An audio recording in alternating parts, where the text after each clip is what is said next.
seminário de lançamento do Sistema Exportações FEE, evento promovido pela Fundação de Economia e Estatística.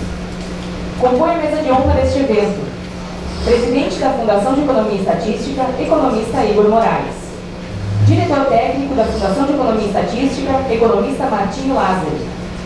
Coordenador do Núcleo de Dados e Estudos Conjunturais da FEE e organizador deste evento, estatístico Renan Xavier Cortes. Integrante do Núcleo de Dados e Estudos Conjunturais da FEE, estatístico Gabriel Luiz Andriotti da Silva. E assessora da FEE, estatística Mariana Bartels. Agradecemos a presença de todos que acompanham presencialmente este evento, bem como daqueles que nos acompanham ao vivo pelo portal da FEE.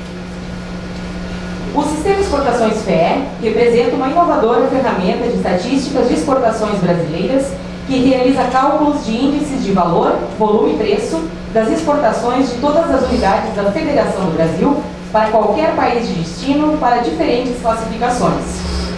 Para dar as boas-vindas aos participantes e fazer a abertura oficial deste evento, convidamos o presidente da FEE, economista Igor Moraes. Bom dia a todos os presentes, aqui que está nos assistindo pela internet. Bom dia, mesa, Martinho, Gabriel, Mariana. É um imenso prazer fazer a abertura desse evento, provavelmente uma das contribuições mais significativas aí nesse período do atual presidência da FEE, com a participação de diferentes profissionais, não só programadores, estatísticos e economistas. E essa junção permitiu que vocês tenham acesso hoje e possam conhecer uma das plataformas mais interessantes e amplas de estudo do setor externo, que envolve não apenas exportações, mas importações, aberturas mais diversas categorias, e possa essa ferramenta auxiliar todos os pesquisadores em todos os lugares a melhorar e entender um pouco o funcionamento do setor externo, qualquer região, qualquer estado do Brasil. Eu agradeço aqui ao centro que fez todo esse desenvolvimento, envolvendo vários profissionais, em especial o Renan, que, como se diz, coordenou toda essa turma, com um trabalho aí de mais de 3 meses, e que finalmente nós estamos disponibilizando a comunidade científica para a pesquisa de todos, e cumprindo o papel da FEE de acrescentar toda essa tecnologia de pesquisa e desenvolvimento na área de economia. Espero que todos tenham aí um bom entendimento do que vai ser colocado. Posteriormente, essa apresentação vai estar disponível também no site da FEE para consulta futura e tirar dúvidas, e deixando claro que a instituição se coloca à disposição para depois fazer novos treinamentos ou ensinar profissionais a fazer e extrair o melhor desse produto. Então, muito obrigado e tenhamos um bom evento. Neste momento, passamos a palavra ao coordenador do Núcleo de Dados e Estudos Conjunturais da FEE e organizador deste evento, estatístico Renan Xavier Cortes, que conduzirá os trabalhos desta manhã. Obrigado, Solange. Bom, antes de começar o evento, propriamente dito, como o Bruno gosta de falar, está nas formalidades.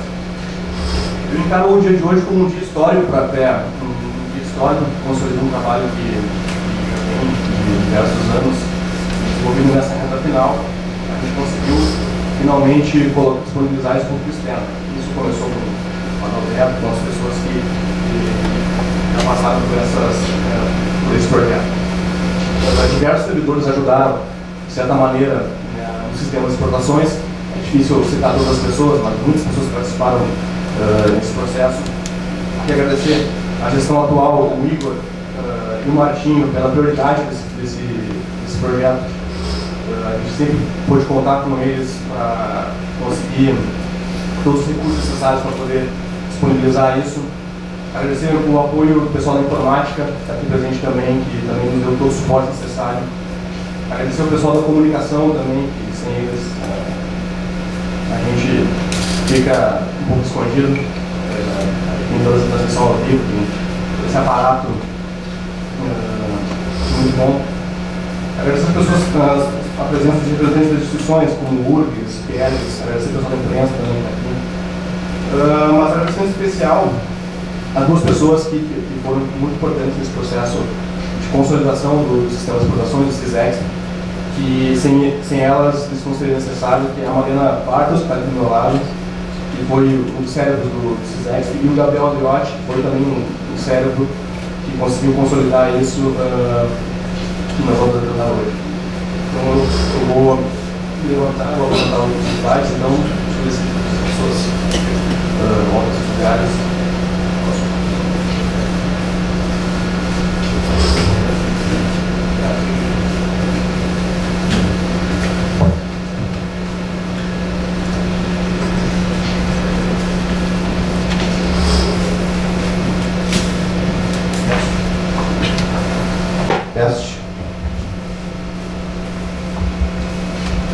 Bom, espero que esteja claro os slides aqui. O seminário ele vai contar com duas estruturas, tá bem? A primeira parte vai ser comigo. Eu vou conduzir todas as considerações metodológicas, resumir de certa maneira, ao longo desse desenvolvimento do sistema de exportações que está consolidado hoje. E a segunda parte do seminário vai ser conduzida pelo Gabriel Andriotti, que foi que desenvolveu o sistema, e apresentar o sistema propriamente dito. Então tá, antes de começar então mais a fundo da metodologia, é importante então a gente ter em mente uma coisa. A primeira relação fundamental de índice de exportação, é um pouco básico aqui. A gente sabe que valor é igual a volume vezes preço, ok? Uma relação básica. E os dados brutos que são obtidos através do MDIC, do Ministério, o valor é em dólares, ok? O volume é em quilograma líquido, ok? E o preço ele é obtido através da divisão do valor pelo volume. Essa relação parece uma relação simples, né? Mas é importante a gente sempre ter em mente ela na cabeça, porque isso aqui implica que o índice de valor é igual ao índice de volume vezes o índice de preço. Bom, e essa relação a gente tem que ter em mente o seguinte: para o índice de valor, no caso do valor, como os impostos incidem sobre o valor declarado da exportação, ele é feito com toda a pauta, ou seja, nenhum produto é retirado do índice de valor, do valor. No entanto, do volume e no preço, a gente pode retirar alguns produtos da pauta, ou seja, a gente pode controlar a variação atípica do índice de volume e do índice de preço. Anteriormente, na FE, a gente calculava o índice de volume diretamente, a gente fala explicitamente. A gente calculava o índice de volume, calculava o índice de valor e obtinha o índice de preço através da divisão. Ok? Agora, no sistema de exportações, muda a ótica. Agora, o índice de preço ele é calculado diretamente, explicitamente. E o índice de valor também. E o índice de volume é obtido através da divisão do índice de valor sobre o índice de preço. Ok? É razoável supor que as variações de preço não sejam muito atípicas e as variações atípicas do valor sejam reflexos, na realidade, de variações atípicas de volume. Então faz mais sentido calcular explicitamente o índice de preço, o índice de valor e o índice de volume ser obtido implicitamente. Como calcular o índice de volume e o índice de preço? Possuem diferentes maneiras de se calcular. Ok?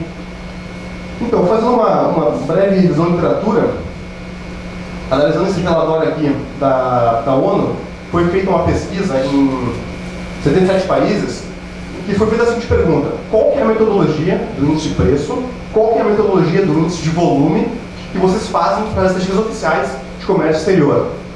Grande parte desses países, um quarto desses países responderam o seguinte: pessoal, o índice de preço é do tipo PASCH, o índice de volume é do tipo LASPERS.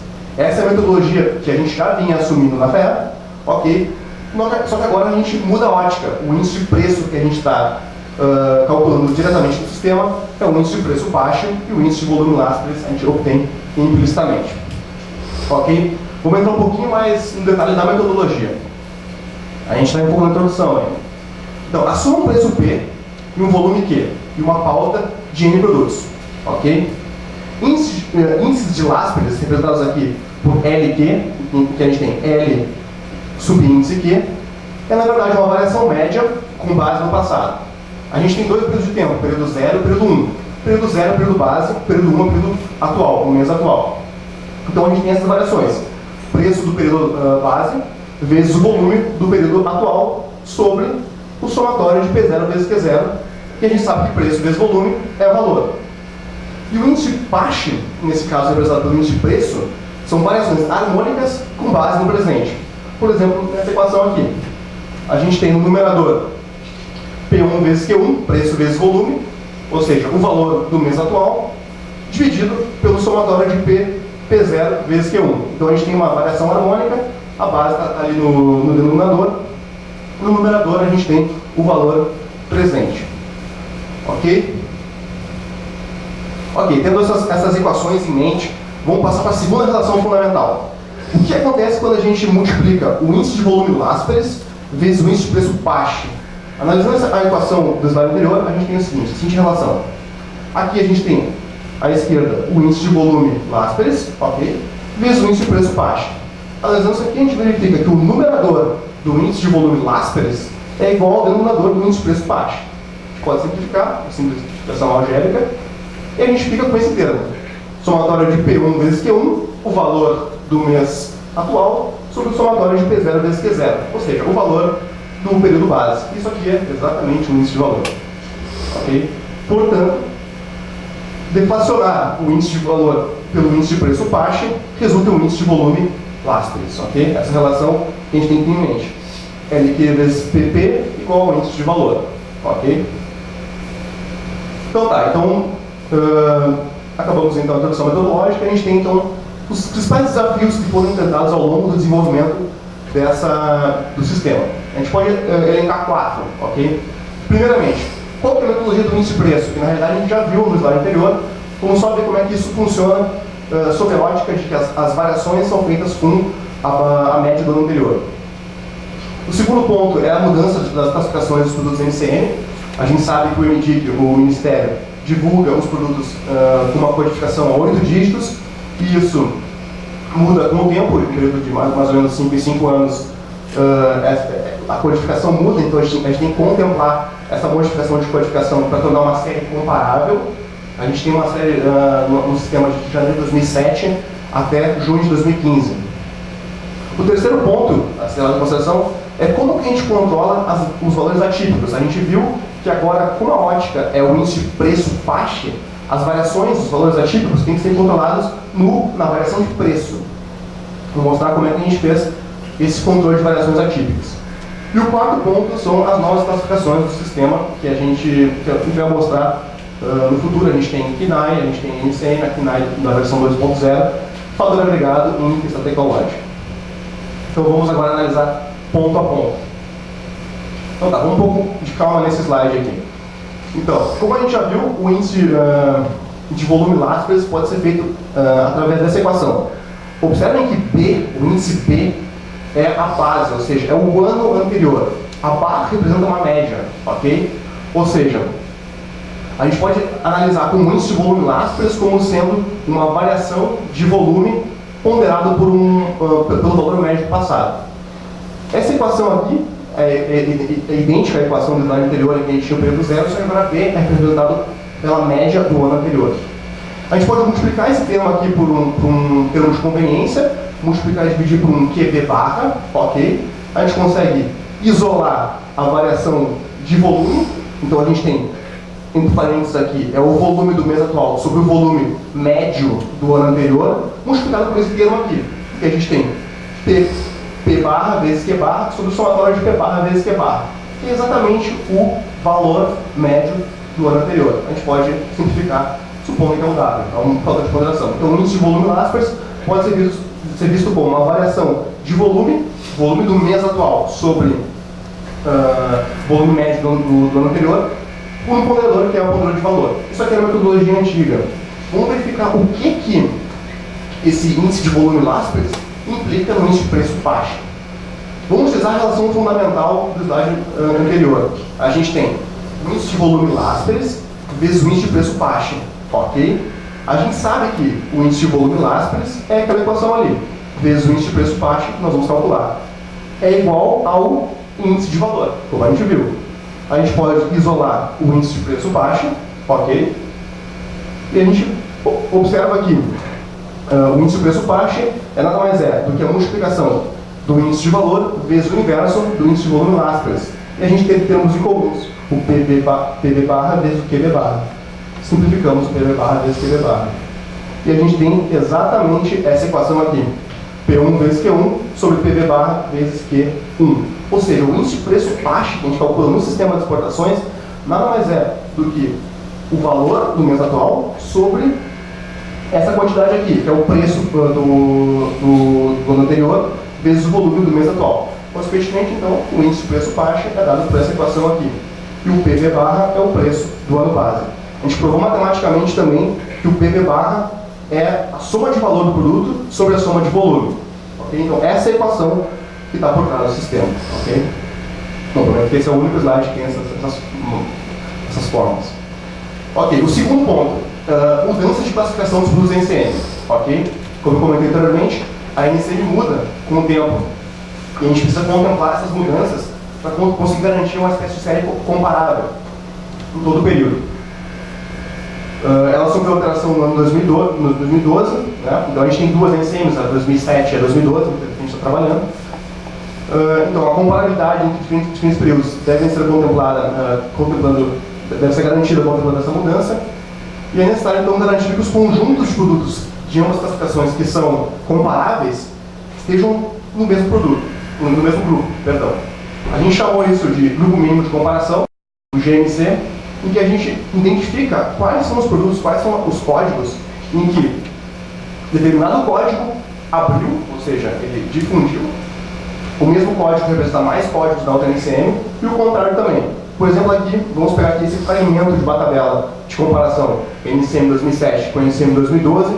A gente tem esse grupo verde aqui, em que o código 3002-1039 representava diversos códigos em 2007. Isso aqui representa um grupo mínimo de comparação. A gente codifica um novo código para esse grupo de produtos e contempla isso no sistema de exportações. O contrário pode acontecer também. No caso amarelo aqui, a gente tem o código 8507-8000 da NCM 2007 e em 2012 ele abriu para 3 novos códigos, que representam também um grupo mínimo de comparação. Foi feito um estudo para tentar contemplar todos os grupos mínimos de comparação nessa quebra de período. O terceiro ponto que a gente tem que levar em consideração é como nós vamos controlar os valores atípicos. Okay? Como eu mostrei no índice de preço PASH, a gente tem que controlar a variação do índice de preço. É o preço do mês atual sobre o preço médio do ano anterior. Okay? Então, vai ser aí que vai ser feito o controle de valor atípico. Não somente a variação de preço tem que ser levada em consideração, mas também a importância do produto na pauta. Okay? A gente pode assumir que um produto que não tem muita relevância na pauta exportadora possa variar de preço. Não tem tanto problema um produto pequenininho, um farelinho lá, uma coisinha pequena assim, possa variar de preço. Mas, por exemplo, a soja, por exemplo, tem uma relevância muito mais importante na nossa pauta, pelo menos, tem que ser levado em consideração. Ou seja, a participação da soja não pode variar muito de preço. Então, a importância em valor de cada produto por estado deve ser ponderado. Então, a gente tem esse filtro, esse controle de valor atípico para cada estado e para cada mês. A gente tem, mensalmente, a gente retira produtos. O método utilizado é uma adaptação do método de Giro-Berthold, que é um método que já é utilizado no IPC e da FEA e na PMC do IBGE. E eu vou explicar um pouco mais de detalhamento desse método agora e como que a gente utilizou ele no sistema de exportações. Ele é um método que vai utilizar a variação de preço e também a importância de cada produto na pauta. Ok? Vamos lá. Então, primeiro a gente calcula a razão de preço. É o preço do mês atual sobre o preço do ano anterior. Como a gente viu naquela fórmula, é P1 sobre PV barra. Ok? Considere a importância de cada produto para cada estado. A gente tem um ponderador W. W é a relevância do produto, que vai ser o máximo da participação no mês atual, em valor, e a participação do ano anterior, em valor também. Então a gente tem esse jogo entre a razão de preço e o W, que é o ponderador. E a gente constrói, então, limites inferiores e superiores, com base em modificações dessas quantidades, para decidir quando é que a gente retira o produto da pauta ou não. Esse método é um pouco similar a um box plot, uma espécie de intervalo de confiança, mas não é bem isso. Assim. Vamos lá. Calcula a mediana como sendo a razão de preço, ok? Então, a mediana das razões de preço, a gente transforma a variável x. Como a gente tem uma simetria em que a razão de preço, quando um preço cai, está entre 0 e 1, quando o preço aumenta entre 1 e mais infinito, tem uma simetria de informação, uma simetria de distribuição aí. Então, essa modificação aqui, ela joga produtos que estão abaixo da mediana para valores negativos, produtos acima da mediana para valores positivos. Eles corrigem a espécie de assimetria. Modifica essa variável x multiplicando pela participação do slide anterior, no W, elevado a uma constante U. A gente constrói então um limite como sendo essa quantidade aqui, a mediana do vetor y, mais ou menos essa quantidade aqui, um C vezes isso aqui. Então a gente observa que a gente tem duas constantes arbitrárias na metodologia, a constante C e a constante U. E a gente fez várias reuniões, várias discussões para decidir qual que vai ser a constante C e qual que vai ser a constante U. Vou mostrar aqui alguns gráficos para vocês verem como é que foi mais ou menos a nossa linha de raciocínio para decidir qual que é o C e qual que é o U. Vamos olhar aqui a comparação índice de preço de São Paulo. Okay? A gente tem o índice de preço de São Paulo nesse período aqui, de janeiro de 2007 até dezembro de 2012. A gente tem três linhas, em que a linha azul é sem filtro, ok? A linha vermelha é C igual a 100, U igual a 0,5. C igual a 10, a linha verde, C igual a 10, U igual a 0,25. A gente verifica aqui, quando não tem filtro, a gente tem esses saltos para baixo no índice de preço, ok? Então, é razoável supor que tanto a linha vermelha quanto a linha verde são razoáveis para figurar em um controle de valor atípico nesse caso. No caso do índice de volume de São Paulo, a mesma série, agora sobre a ótica do índice de volume, onde a gente tinha picos para baixo, agora a gente tem picos para cima no índice de volume de São Paulo, ok? Com os mesmos parâmetros. Agora no índice de preço do Brasil, ok? A gente calculava anteriormente, na metodologia anterior, o índice de preço do Brasil e o índice de preço do Rio Grande do Sul. Analisando essas quatro linhas aqui, a gente observa que na metodologia anterior, que é representada pela linha azul, está muito mais próxima da linha roxa, em que a gente tem C igual a 100, U igual a 0,5. E a gente queria exatamente um filtro que não tivesse os picos de índice de preço, mas de certa maneira não fugisse tanto da metodologia antiga, porque é a mesma, só muda a ótica de cálculo de índice de preço e índice de volume. Então a gente optou, analisando diversos gráficos, aqui é um deles, que o nosso C é igual a 100 e o nosso U é igual a 0,5. Novamente aqui a comparação do índice de volume do Brasil, é o mesmo gráfico, só agora sobre a ótica do índice de volume. A linha azul, que é a metodologia anterior, e a linha roxa, elas estão bem próximas. C igual a 100, U igual a 5. 0,5, perdão. Ok, batendo esse martelo, a gente agora vamos analisar os índices do Rio Grande do Sul num período um pouco mais recente, janeiro de 2013 até maio de 2015. Observem que aparentemente é só uma linha que está aqui, é uma linha vermelha. Só que na realidade são duas linhas, uma em cima da outra. A metodologia antiga, na linha azul, e a metodologia nova, na linha vermelha. Só que as duas são iguais, são as mesmas. Por quê? Como eu falei no primeiro slide, o índice de valor é feito com toda a pauta. Okay? Então, nos índices de valor não tem diferenciação entre fechar produtos ou não. Então, no índice de valor isso aqui não muda. Agora, no índice de preço, agora a ótica muda. A metodologia antiga possui picos no índice de preço, que não tem muito sentido econômico. Agora, na metodologia nova, a gente tem essa estabilização do índice de preço. As variações de preço são controladas com essa metodologia. Por outro lado, analisando a mesma série, no índice de volume, porque nós estamos controlando o índice de preço, a gente tem variações atípicas no índice de valor, o índice de volume estoura. O índice de volume na metodologia nova possui essas variações que são reflexo do índice de valor. O índice de valor é índice de volume é o índice de valor sobre o índice de preço. Controla o índice de preço, o volume estoura. A metodologia antiga possui um índice de volume mais estável. Bom, o último ponto que é interessante a gente comentar são as novas classificações. A metodologia antiga, a gente divulgava em KNAI, a primeira versão da KNAI, e agora a gente tem a versão 2.0 da KNAI. A gente tem mais agrupamentos, mais sessões, mais divisões na KNAI 2.0. A gente vai ver no sistema que a classificação é KNAI 2.0. No caso da agropecuária, da KNAI antiga para a KNAI nova, as modificações não são muito significativas, não são muito grandes. Só que agora na KNAI 2.0 a gente tem mais setores aqui, pesca, agricultura, enfim. No ramo da indústria de transformação, No nosso caso, no Rio Grande do Sul, a gente sabe que a nossa pauta é da indústria composta majoritariamente por produtos alimentícios. Antigamente a gente divulgava esse setor alimentícios e bebidas junto, agora a gente consegue discernir entre o que é alimento e o que é bebida sob a ótica da FINAE 2.0, e a gente verificou nas nossas coletivas, na última coletiva que o Tomás apresentou, os produtos alimentícios eles representavam a pauta da indústria de transformação. Por fim, meu último slide é as novas classificações do sistema de exportação que a gente tem em questão tecnológica, e a classificação da OCDE, que a gente utilizou, que a gente tem 5 classificações, 4 na verdade: alta tecnologia, média alta, média baixa e baixa, e outra classificação é por fator agregado, produtos básicos, produtos manufaturados e produtos manufaturados. Esse seminário ele representa o lançamento da primeira versão do sistema de exportações. A gente pensa no futuro incluir mais funcionalidades, inclusive mais classificações. A gente tem essa vontade. Bom, é isso que eu queria falar com relação à metodologia, ok? Vou passar a palavra para o Gabriel Miotti, que foi o cérebro por trás desse sistema e desenvolveu toda a codificação desse sistema, e vai apresentar a vocês como que é feito essas consultas que eu falei. Okay?